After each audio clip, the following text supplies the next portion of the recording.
at the Simple House Book Club, we took on a pretty interesting book by Flannery O'Connor, and this book is troubling to the max. I mean, this is like turns my head upside down having read this book, and she's got me thinking in a different way, and I can't believe she is who she is because she's got such a reputation of being some great Catholic author of the 20th century.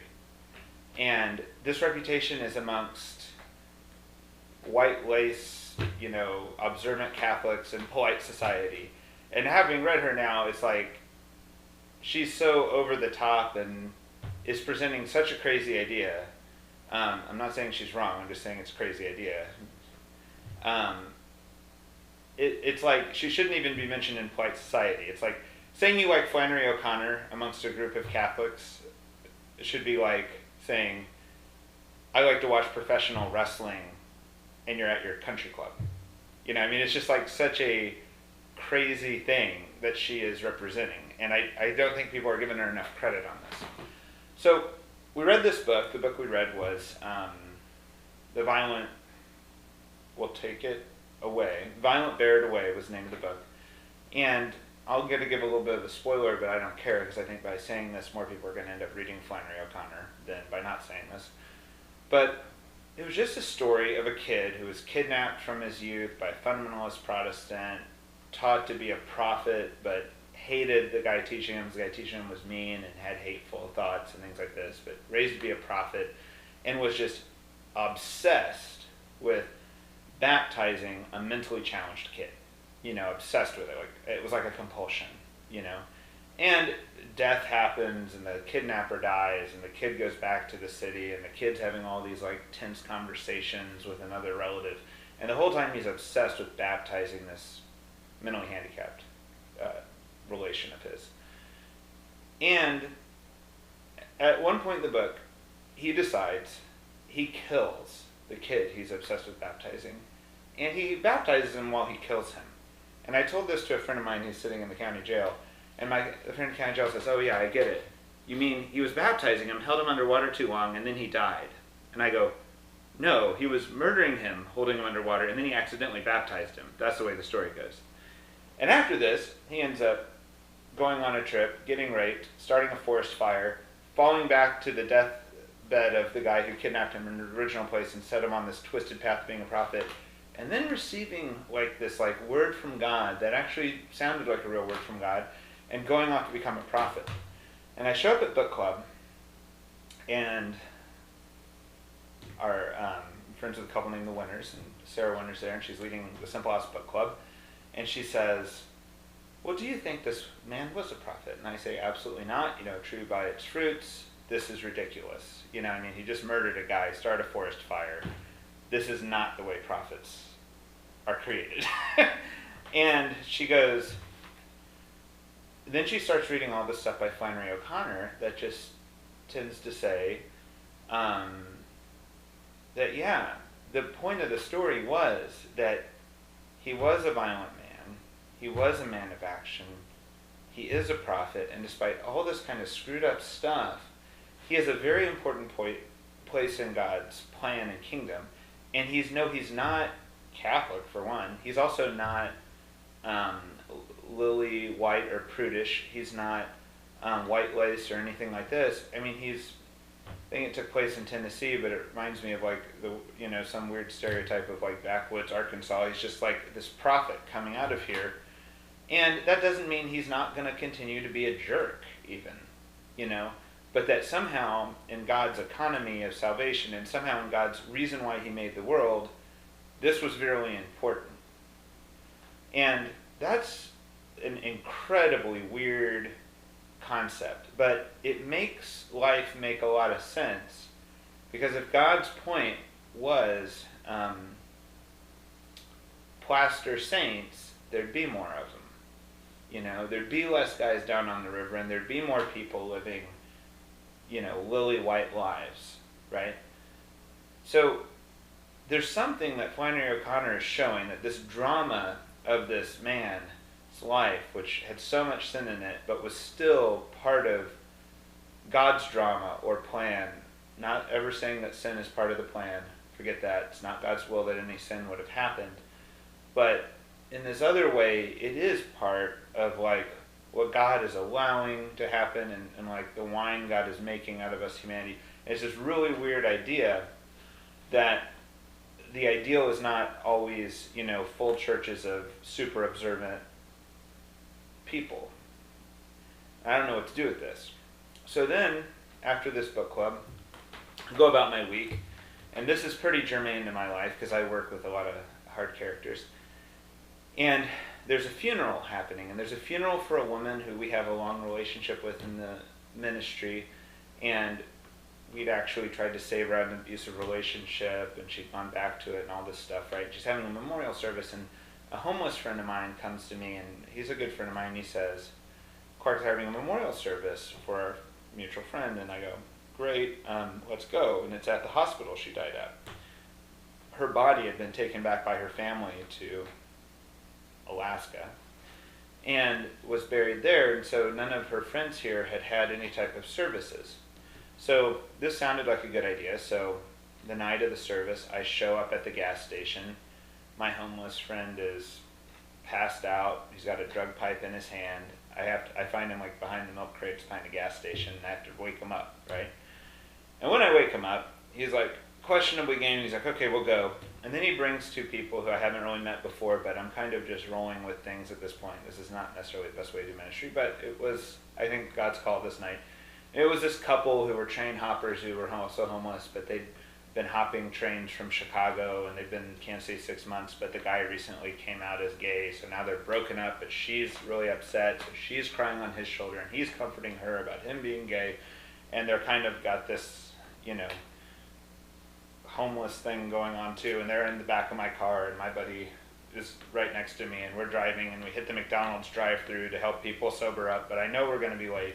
We see Project Uplift, which is a homeless services around here, picking up homeless people too, also to go to the memorial service, which is cool. So I've got 3 in my car, the Uplift guy's got 3 in his van, and we end up showing up at the hospital, and we're late, and it's an Episcopalian hospital, and there's a little chapel in it, and we're late, and I know we're late, and I know the service has started, so I rush in the back of the service, and I'm kind of floored because the chapel maybe fits 80, 90 people, of which there's a good 50 to 70 in there, and almost all of them are very professional looking and very respectable looking, and there's kids there with their families, and they're very respectable looking.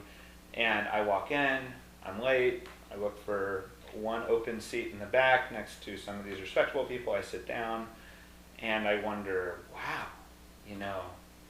she knew a lot of people, or her boyfriend knew a lot of people, and they're there for him. And these must be people from church that I don't know about that they were going to, which total respect for that church for showing up like this, or people from his work. And after I came in, 20 seconds later, the homeless crew came in, not looking respectable, because literally we came right from the river. Walk in, the only empty seats in the church are the front pew, and they all sit down in the front pew. And her boyfriend, who'd been sitting there the whole time at the back, got up, walked up with his friends, and sat down with them. And he was looking great. He was looking clean-shaven, dressed up, Sunday best. And the Episcopalian priest was preaching, and it was lame. It was a little bit his fault for being lame, but it's also just, I've been to funerals where the person preaching has no clue who the person was who died, and it's just a really hard gig to do. And if you don't have any good theology or message besides that, then it's just really not a very edifying service. So we're going through this. We're listening to poetry read, all this stuff being read, and it's just kind of lame. And then the guy says, well, will someone from the family please come up and address just one person? So the boyfriend of the deceased stood up, and he is a very passionate man. He'd been very abusive. I was very thankful when I heard she died and that it was not because of abuse, because I was really upset by the whole thing in general. And he gave 30 seconds, and it was very unselfish, and it was very right, and it was beautiful what he said, and he sat down after only 30 seconds, which was also beautiful, not to like hog the floor. So after the boyfriend sat down, everything was really good. My friend stood up, said 30 seconds worth of words, that was fine. And African-American woman who worked with the lady's boyfriend stood up and just took it over. And it was fine because she was really preaching. She was preaching about, she was wearing this Royals jersey, and she's preaching about people in her life who died, struggle she had with it, blah, blah, blah, how important it is to carry on, blah, blah, blah. And it was just good. And she sat down after having preached as long as the priest had preached. And when she sat down, this really respectable guy said, really needed to hear that. He offered his hand, and she said, honey, I can't shake your hand after that. We have to hug.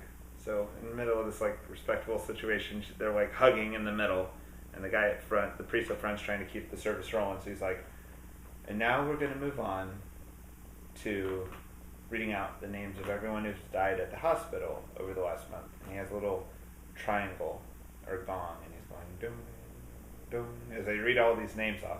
And as he reads them off, he says that if their family is represented there, will they come up and receive a carnation? And while this is happening, I'm like thinking, oh my gosh, these people are not here for our deceased friend. And they've just witnessed this incredibly weird situation that just went down. And after they've all sent one representative up to go get a carnation, then all my homeless friends stand up and they all each go get a carnation. So they clean out the carnations at the end. And at the end of this, we get out, and there's these tables and there's these pictures of the woman we were there to go to the memorial service for, spread over all the tables, kind of dominating everything, just like it dominated the service. And I talked to her boyfriend, and he's just like, her family blames me for her death. Her family blames me for everything that went wrong with her, and I just really needed this. And I told him, he'd done a good job, and this, and there was like this like rightness to this, that they had hijacked this service. And I go out to the car, and my buddy sits down next to me, and he goes, that wasn't a memorial service for Cindy. And I'm like, nope, but we kind of owned it that way. And he's like, yep, nobody else wanted to talk. And we went home, and there was more, just drama that night of dropping people off and going through everything that was happening with people I was dropping off. But it was just this kind of moment where it was like, is this horrible that we just changed the intention of that memorial service to something else? Is this God doing something, through all these people? And it just struck me that this is like a moment straight out of a Flannery O'Connor novel. And it was really powerful, and I think that a lot of the moments in our ministry, and probably just in our lives in general, are these Flannery O'Connor moments that we need to have a certain respect for them as maybe like God working, and not just a wholehearted condemnation of the way these things go down. And I'm thankful that the hospital offered, spiritual services for people who had passed in the hospital. And, who am I to judge, but I just don't think it's normally that powerful of a spiritual service. But it was this time, and it was because it was taken deadly seriously by these homeless people who had come and who aren't offered that many spiritual services like this, and they really took advantage of it, and it was very important for them. And it was just an interesting experience, and I think that the more I do ministry, the more I think, this is a Flannery O'Connor moment. So, thank you for watching the Simple House Video Podcast.